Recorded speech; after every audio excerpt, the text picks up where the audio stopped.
Hello, everybody.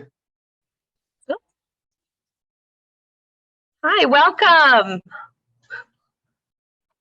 Hi, Wendy. Hi, Brittany, Julie, Amanda, Allison, Susan, Liz, Wendy. Should I get everyone? Jacqueline. So good to see you all. All right, I think we're about Allison, Amanda, Mara. Great. Okay, we're going to go ahead and get started, and then as more people come in, we'll just let them into the Zoom room. Thank you so much for joining us today for Better Together, where we're going to discuss project-based learning, something that's very near and dear to our hearts here at Van Andel Institute. And to kick us off here, just kind of give you a little bit of an idea of who's your Better Together team. Well, obviously you, because we are all better together. We're going to learn from you, learn from your experiences, and share what's working, what questions you have, and how we can all work together to make this project-based learning a reality in your schools and your districts. My name is Dawn McCotter. I'm the Teacher Programs Manager here at the Van Andel Institute for Education. And with me, I have my colleague, Ben Talsma, who's our Learning Solutions Specialist. Hi, Ben. That is me. Pleased to be joining everybody today. I am looking forward to connecting and exploring a really great topic. So thanks for joining us. Absolutely. And feel free anytime if you have a question, just throw that in the chat box. We will be doing that, answering that as we go too. And if you have any other questions about tech or any issues like that, we also have a couple of VI staff are putting things in the chat boxes. And well, you saw, I think Aaron just put the link to our resource guide in there. That's a hyperdoc of resources. So all the strategies and the resources Ben and I are going to be sharing throughout our time together can be found there. And also there's a place there for you to fill out, to add any notes that you want to take during our networking session. That's going to happen in just a little bit. All right, so this box may look familiar to you. If you have not received it yet, it is on its way. A box of goodies there. I mean, what's not better, right, than salted caramel and chocolate? I mean, how good are those together? And inside the box, there was also some cards. If you have that handy, great. We are going to be referring to those in a little bit. If you don't have it with you, don't worry. We also have a digital option for you to grab those as well.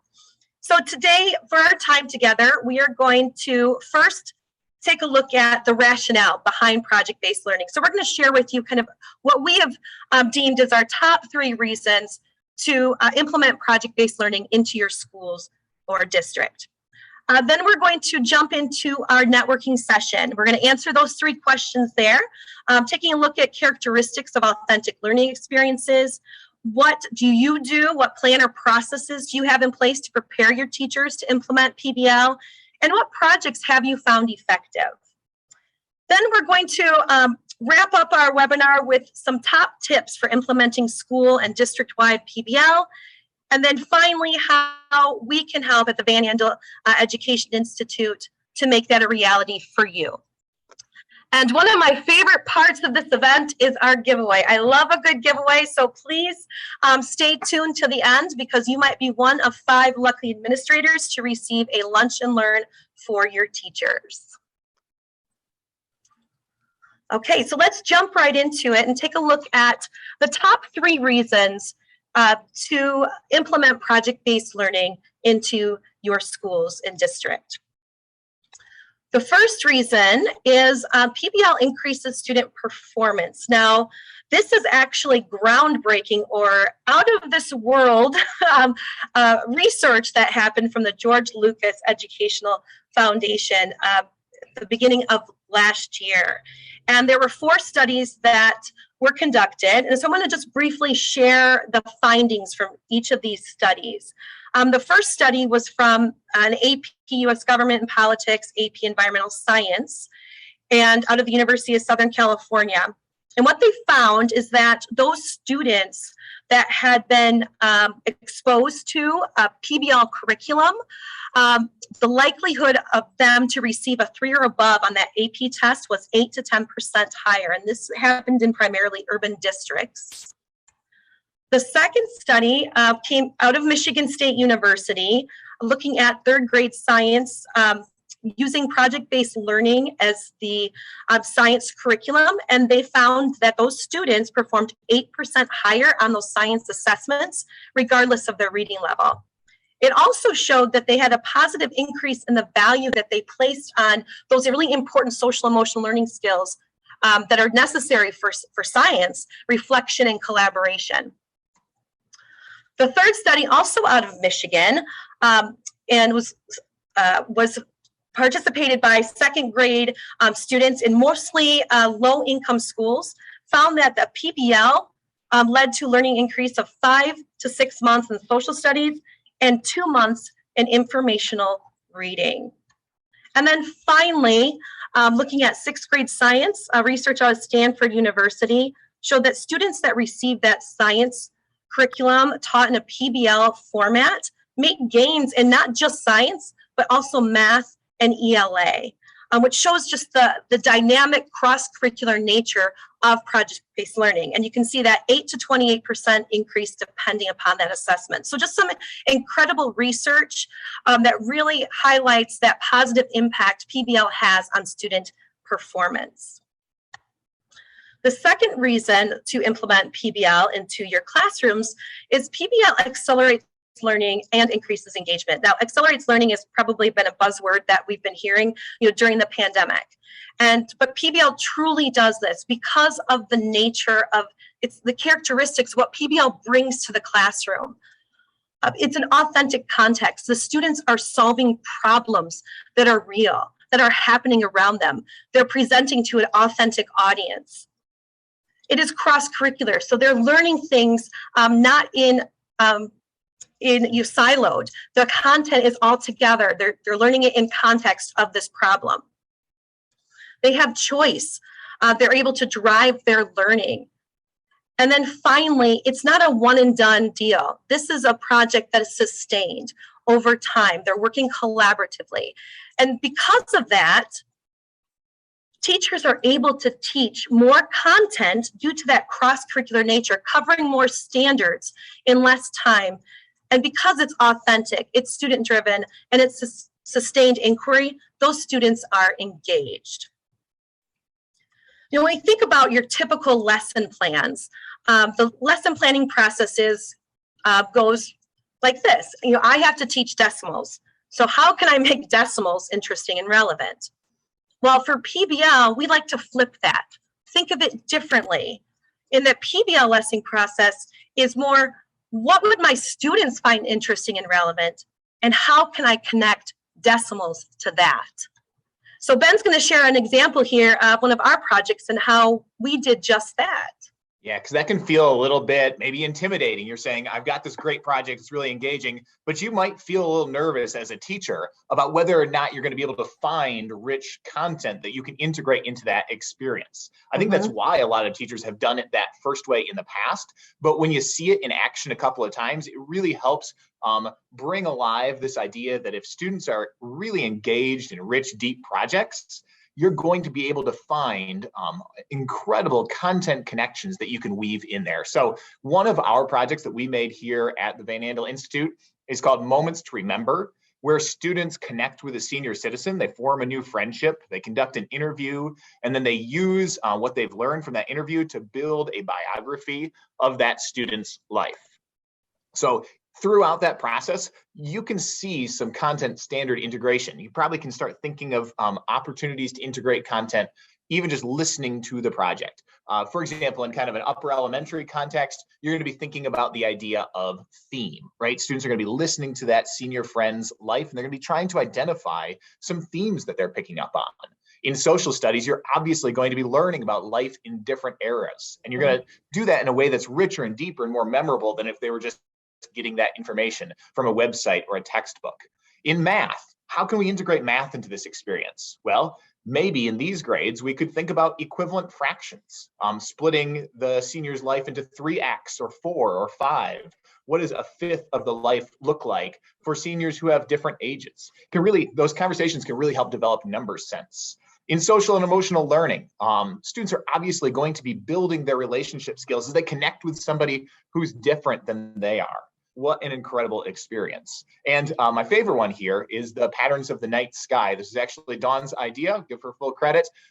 Students learn about how the patterns of the night sky repeat. And so the sky in January is the same from year to year, roughly. And so they pair up with a senior friend who has a similar birthday, and they think about the fact, they actually discover the fact as they explore some different resources that the sky that they were born under is very much the same sky that their senior friend was born under. Just a creative, cool connection. And what teachers find is once you get into the PBL experience, you find ways to make those content standard integrations. We have some other ones that you might be thinking of yourself. As you think about that project, you might be saying, oh, you know what? This is a great way for me to think about different opinions about historical figures throughout the lifespan of these senior friends. Maybe we think about protecting the Earth's resources as we have these conversations. What does the environment look like now compared to then? Maybe we think about integrating some informational texts. The point here is that there are lots of ways to integrate content standards into PBL experiences. Now, our first point was that PBL helps students to learn. The second point here is about accelerating learning, because in PBL, you're actually teaching students to be learners. When they see that content standards integrate into the stuff they're actually doing, the stuff they actually care about, they learn to be the kind of people who apply academic content knowledge to their everyday lives, and that turns them from students who learn into lifetime learners. So it's really a big deal. Absolutely. So also we think about developing social emotional skills. Here are a couple of bits of information. Students increasing their performance on science assessments is great, but also they value collaboration and reflection more. Students come to see the importance of these, well, we've called them soft skills in the past, that are so important to their ability to live a fully thriving human life.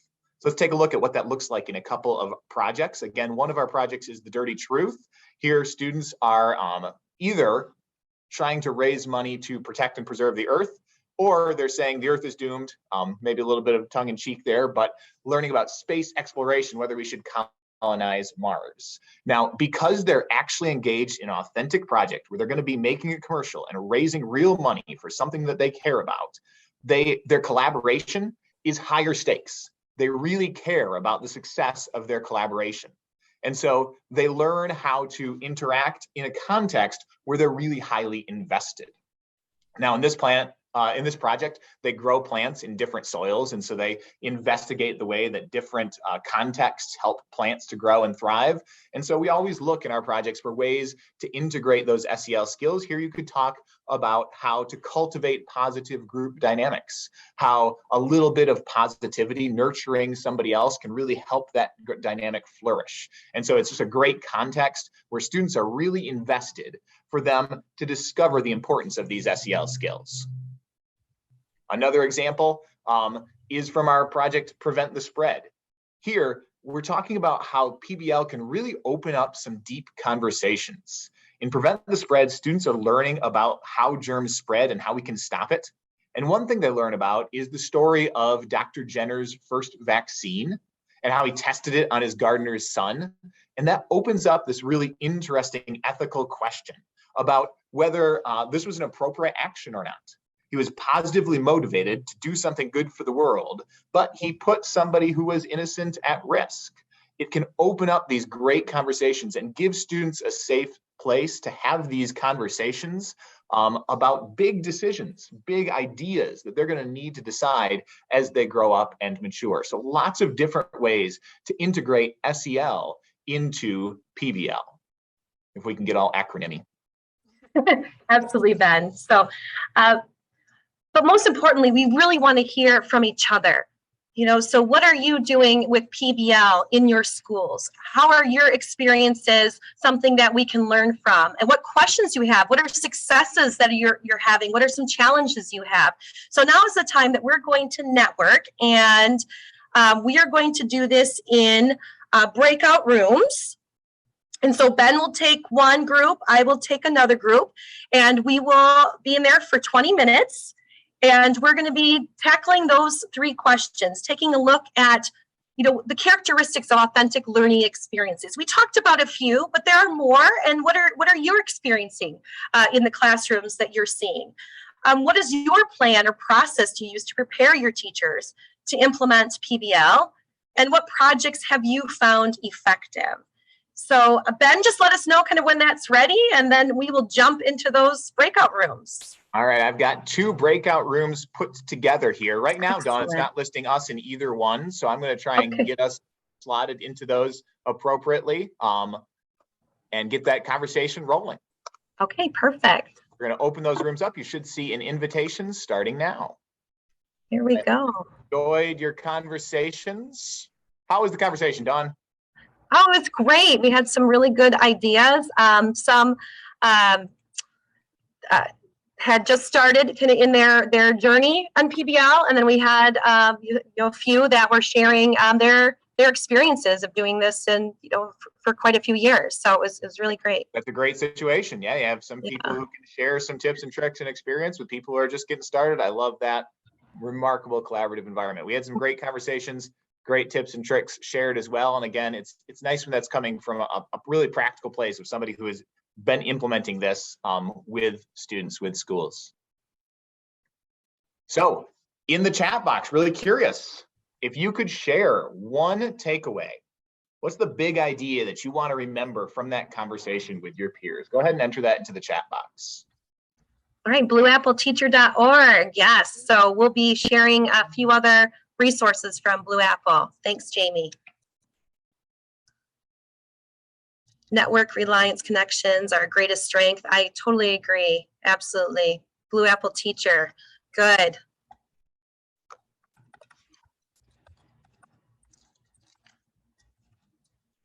Outstanding. What else are people thinking right now?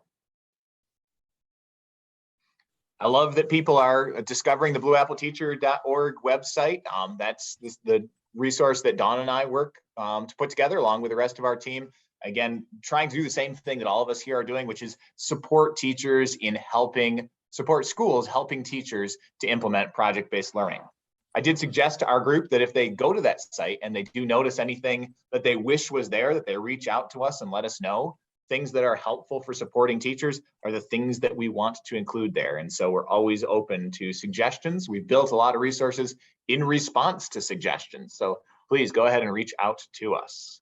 Yeah, and Wendy, I completely agree. We do need to find ways to support teachers in building confidence, and that hopefully today Ben and I are going to share some tips that do just that you can take back to your teachers and share. Excellent. On that point, we talked a lot about modeling in our group, about how nice it is for teachers to be able to see it in practice. Maybe it's just a video, but maybe it's the ability to go to a classroom and actually see it play out with real students. Yeah, for sure. Okay. Great conversations, great points. We're going to share some of our ideas on these questions that we just discussed. So we're going to start off talking about establishing a vision. When we explore the characteristics of an authentic learning experience, what are some of the Van Andel, the Blue Apple ideas about authenticity? So let's take a peek at those. So the first one is that it's sustained. This is not just something that's confined to a 45-minute class period. The learning that we do authentically in our lives is protracted. It's stuff that we do from day to day to day. That's how everything worthwhile gets done. And so we want to make sure authentic learning experiences are sustained. We also want to make sure, connected to that students have the opportunity for iteration, which means they're able to get feedback on their work and then revise and refine it so that they can improve from experience. That's a really powerful element of being a good learner in life. And so we want to make sure that that's integrated into our authentic learning experiences. We talked a lot about in our group about authentic audiences, making sure this can have an impact outside the walls of our classroom really deepens engagement. Along the way, making sure that students have some choice so they take ownership over their learning, that makes it authentic by definition, right? When students find ways to connect it to what they care about and to what they know, that makes that learning authentic. So a really important consideration. Also, we want to make sure that students are deeply engaged. That was the first thing we mentioned in our group, was that you can see that visible engagement, that students care about it. If you see that, you know your learning is really authentic. We want it to be cross-curricular. Again, Dawn talked about the importance of saving time through PBL, right? When you're teaching in a cross-curricular way, you're able to be more efficient with your time. You also show students that math isn't just for math class. Math is for life. So is reading, so is science, so is social studies. This helps you to be a more informed human being and to be a smarter citizen of our world. And we want to make sure that we've got those opportunities for real world connections. Bring in those experts, for example, to our classroom so students can see that this is relevant to the world outside the walls of their class. Last but not least, we want to make sure that authentic learning experiences are collaborative, that we give students an opportunity to collaborate with each other and maybe to collaborate with people who are outside of the class. Collaboration is such an important skill for us to develop. We want to make sure that if we're really learning authentically, that we're giving students opportunities to collaborate. All right, so we are going to put this into practice. We're going to give you a little test, going to give you a little quiz. You've got some cards in your box, and if you don't have those cards, there is a QR code in the bottom left of the screen there. If you want to scan that, you can take a peek at those cards. We're going to think about some different learning experiences, and we're going to think about whether or not they are project-based learning, these deep, rich, authentic experiences, or whether they're just doing projects. Now, just doing projects is okay from time to time, but it's different than what we're talking about here. And so we're going to try and sort those projects one at a time. You can slide them to one side for project-based learning, slide them to the other side for projects. Let's take a look at the first one, Dawn. Sure. Oh, and Aaron put the link there. If you're having trouble with the QR code, you can also go to bit.ly/PBLV project. So what do you think? I'm just going to quickly read those. You can make a gut decision. I will give you a clue. There are 3 on one side and 3 on the other. So what do you think about this one? What's that, Dawn? I said that was a good clue. Yep, so you have to make a decision. You can't put 4 over on the project-based learning side. You got to be 3 and 3. So what do you think about this one? Students learn about energy conservation and hold a poster session for parents to share what they have learned. Let's go to number 2. Students investigate what it takes to preserve Earth and what it takes to live on Mars. They choose which cause they want to support and create a commercial to solicit donations to raise real money for their selected cause. How about this one? Students, after learning about nutrition, design and create chef hats. Again, just making decisions, slide into one side or the other, put the richer, deeper ones on the PBL side, the other ones on the project side. All right, what's our next one look like, Dawn? Students conduct an energy audit of their school and petitions the school board to make changes, actual changes to the school based on what they've learned. All right, number 5. Students learn about nutrition. They create healthy recipes and they hold a friends and family feast day for the entire community. All right, we're getting right down to the last ones. You got to make sure we've got 3 on one side, 3 on the other. Students learn about all the planets and create a travel poster advertising the planet of their choice. So hopefully you've had an opportunity to put 3 on one side, 3 on the other. Maybe there are some that you weren't super sure of. Maybe they had elements where you might want to put them in the middle. Go ahead and make your decision. Push them one side or the other. Try and get 3 in one, 3 in the other, and let's see what that looks like. Now we have our answer key coming up on the next slide. We'll see how closely your thinking matched our thinking. So for the ones that weren't as rich, we had things like just making the chef hat or making a poster or making a poster. So these things where they do a traditional unit and then they tack something on at the end. It doesn't have a real authentic impact, and that really empowered to make a difference outside the walls of their classroom. Those were the ones that were a little thinner. Again, nothing wrong with chef hats, but it's not what we're talking about here. It's not that sort of empowering, transformative PBL experience. On the project-based learning side, we had things like bringing the community in to learn about healthy eating, and so that those parents and friends can make differences in the way that they eat. We had raising money to actually help save the world or to start a colony on Mars. We had actually making a pitch to the school board to help change the way that your school uses energy. These are those deep, rich, impactful PBL experiences. So that's how we sorted it. Hopefully your thinking was pretty similar to the way that we thought about things. It's great for us to see these examples. And speaking of examples, we're going to show a quick video of some PBL in action. Dawn really likes this video, right, Dawn? Oh, it's one of my favorites. So I do too. Yeah. So then, one thing I wanted to mention, you in that, I'm going to go back actually here, looked at this dichotomy here of the project and project-based learning, and I wanted to bring out Julie in our breakout session mentioned that use the term dessert project, and sometimes that's what it's referred to, where it's a dessert. It's kind of a, I won't say afterthought because that's not the right word, but it's more of you learn this and then you do this project. Where in project-based learning, you learn through the project, and so that's why sometimes you'll hear projects like you see on the right are called kind of the dessert projects. They're not kind of the main meal, which is what project-based learning is. So I just wanted to share that. Thank you.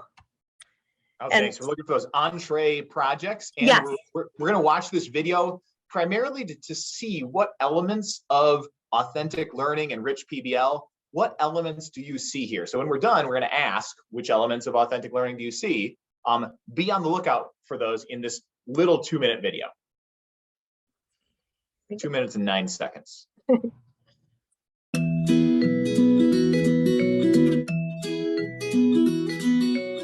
in Take a Stand, my kids were able to pick a topic, learn how to debate respectfully with each other, and then they were able to build a podcast and share that issue with other parents and people around the world.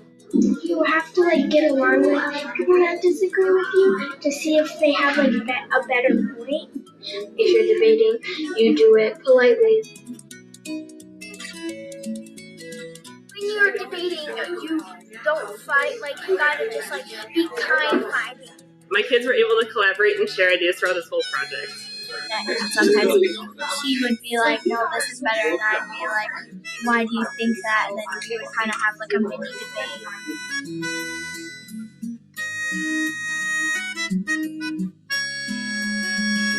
We never just listened to our first one we ever did, and it was horrible. Yeah, so we're definitely glad we leveled it up.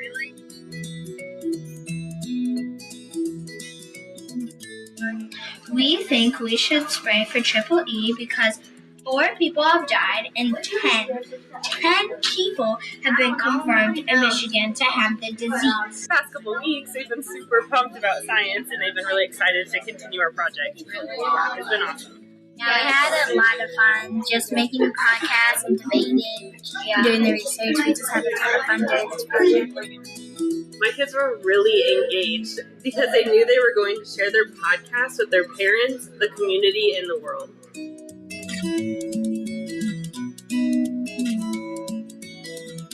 Though we're all finished with the project, we're still going to keep researching.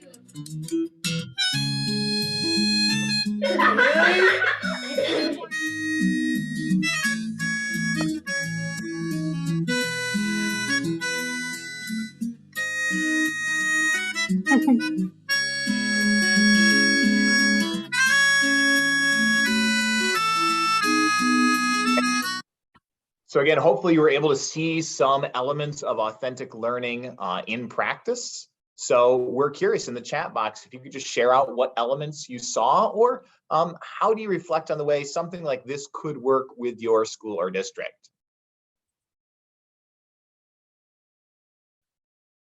Go ahead and share your ideas. Look forward to seeing those coming across here soon. Do you remember the school district? That was Jessica had asked. It's the Stepping Stones. I think it's St. Thomas. St. Thomas. Okay, there you go, Jessica.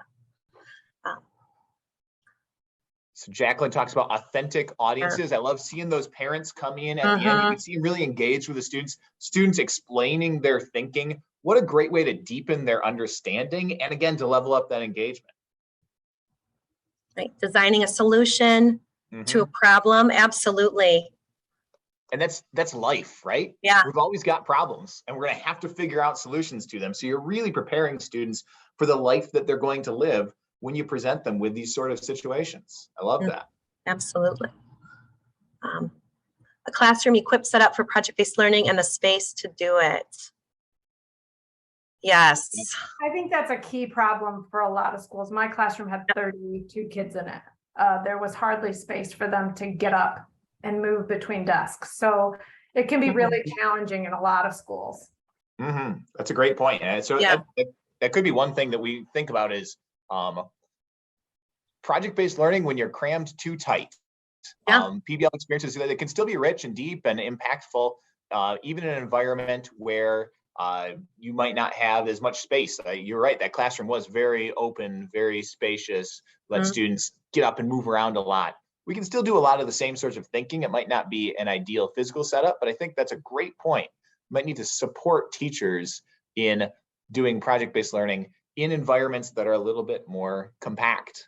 Right. Yeah, that logistical, how can we be creative and provide, like you said, Ben, those supports when the space is tight. Yeah, absolutely. Wendy pointed out libraries and librarians can be super helpful in that regard as well. Jack talked about a teacher who's really bought into this and who can see the power there. Alyssa, yeah, she is great. And she also is really bought into the project-based learning experience. But we also know that we need to help support them to get them excited about that kind of. That's what we do here, and we're glad that we've got lots of administrators who are passionate about that as well.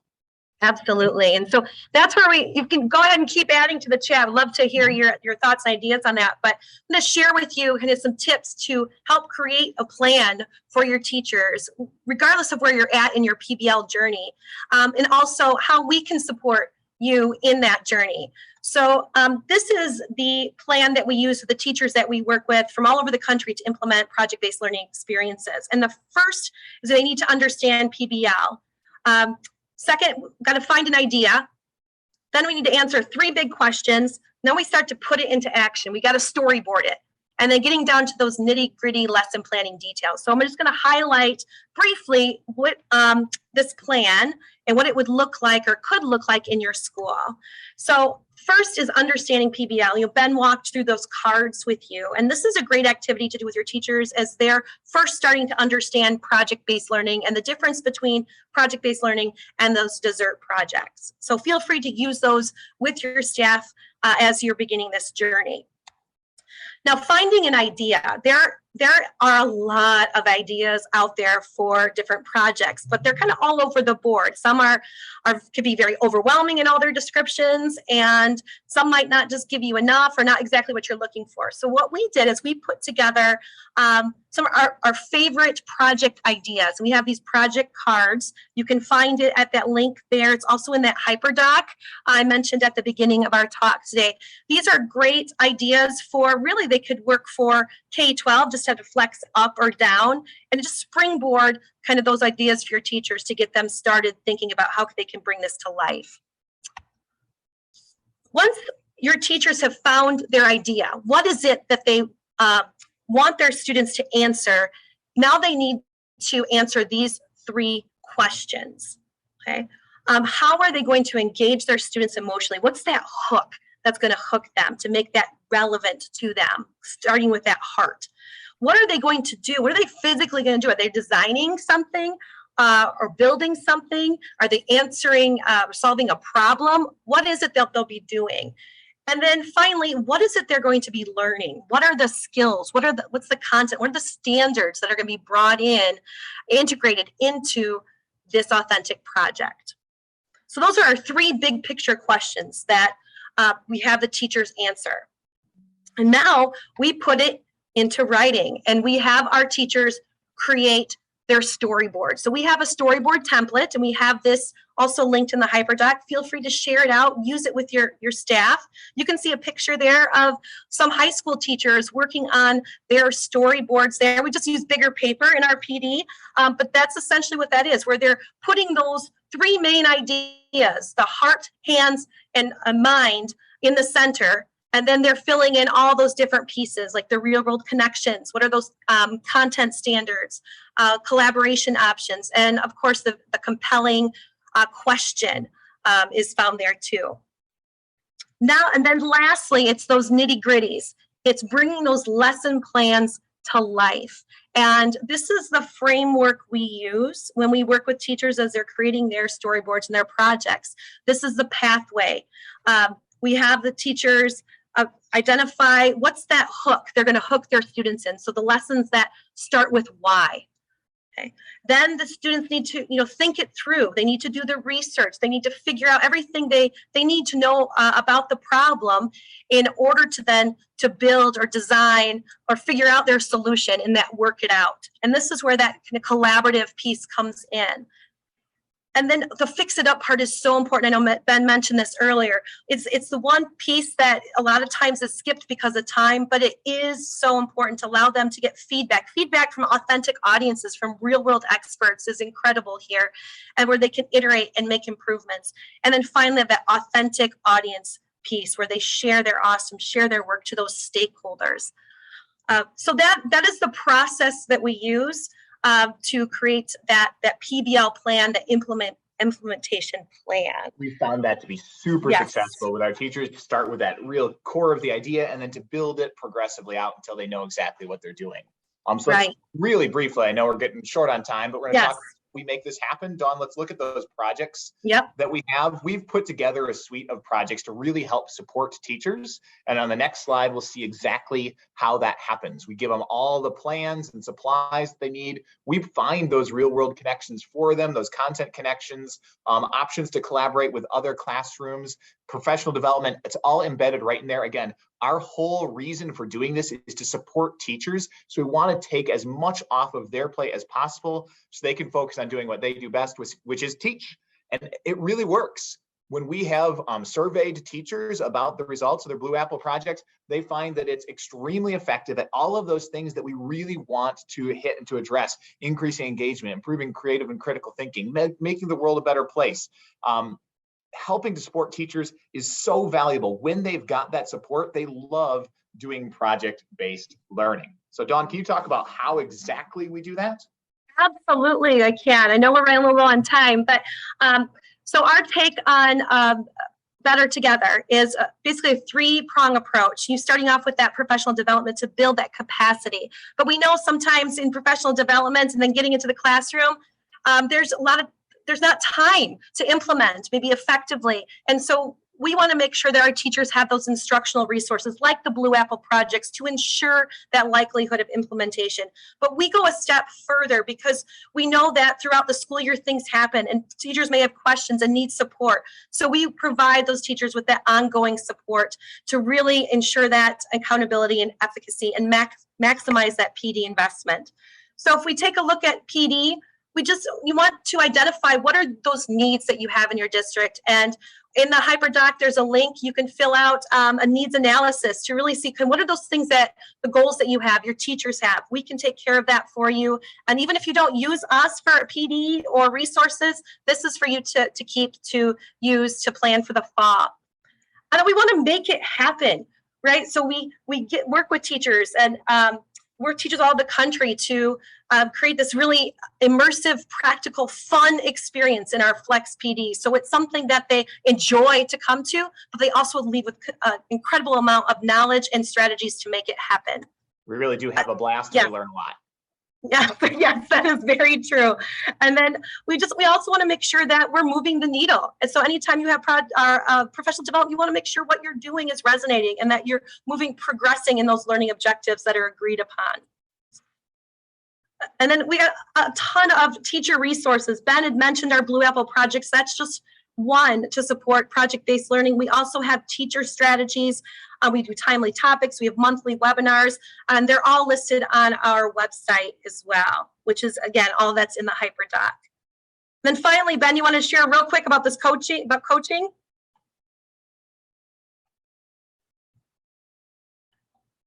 Oops, I think I lost him. But our coaching, modeling, resource creation, we can provide all these different resources for teachers throughout the year, throughout multiple years, to help project-based learning come to life and giving them the support that they need. If I'm still here, that is really a valuable component of this enterprise, is making sure they've got that support, that they're going to have questions that they didn't know that they had until they tried it out. Make sure they've got a coach to help support them through that process, to help provide them with the resources that they need. Absolutely. And you see a picture of Ben there doing some lesson modeling this year on finance for kindergartners. That was a blast. So always is. Yeah. All right. So we're going to skip the poll here, and I want to get to the end here, and just want to thank you with our Better Together discount. So if you book any of our Flex PD, any of our teacher resources or coaching support by December 21st of this year, you'll get 20% off. All of that, again, is in that HyperDoc. And then finally, I want to leave with you, I promised the Lunch and Learn giveaway. So the first 5 admins to sign up on this Google form will receive a free Lunch and Learn, and you'll be emailed out tonight about that. So I'm going to remove this top secret here. This is going to be a QR code, and there is a link there. And then Erin is standing by and put the link in the chat box. So on the count of 3, 3, 2, 1. Reveal. There we go. There it is. There it is. So as you guys are scrambling to fill that out to be the first 5, Ben and I just want to thank you so much for your time today, and apologize for being a minute or 2 over. And we just appreciate everything that you do for the schools and your communities. We sure do. Thank you very much.